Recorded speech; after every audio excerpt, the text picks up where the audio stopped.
The cushioning of the bench in the van on which Melody was seated was made of a cold,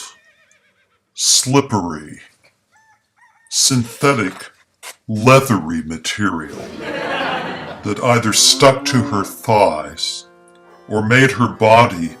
glissade across the seat in such a way as to cause her to lose her footing whenever the van's wheels careered over a pothole, a speed bump, or an amassment of recent roadkill,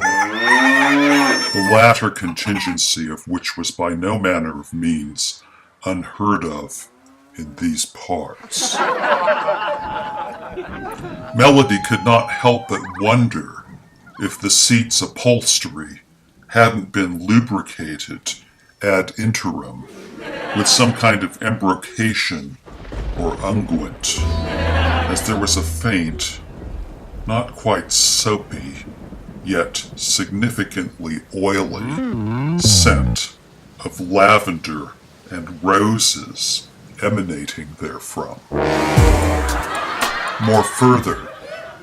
the seat's padding was as greasy to the touch as a stripper's pole. Not that Melody would know much about such phenomenons, or even need to know about them in order to recognize their intrinsically controversial nature. Melody's lube theory, as it was called, was supported in part by the fact that the other passengers aboard the vehicle sat firm and steady upon their benches, as if they'd been nailed thereto. Further over, their postures were as rigidly stout and erect as a track of lightning rods. She guessed that most of Garrett's friends and colleagues had undergone strict military training at one or two of the more prestigious academies on the East Coast or elsewhere. In a frantic, albeit vain effort to follow suit, i.e., to sit in a fixedly upright position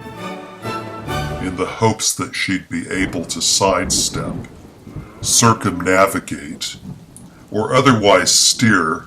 unequivocally clear of drawing undue attention to her debilitatingly repressive inhibitions, her ludicrously awkward insecurities, and or her fatuously puerile self-consciousness. She did her level best to execute a crash project of sorts with the ultimate goal in her mind's eye of moderating, if not out and out eradicating, her hithertowards recklessly careless habit of slouching like a sloth in her seat.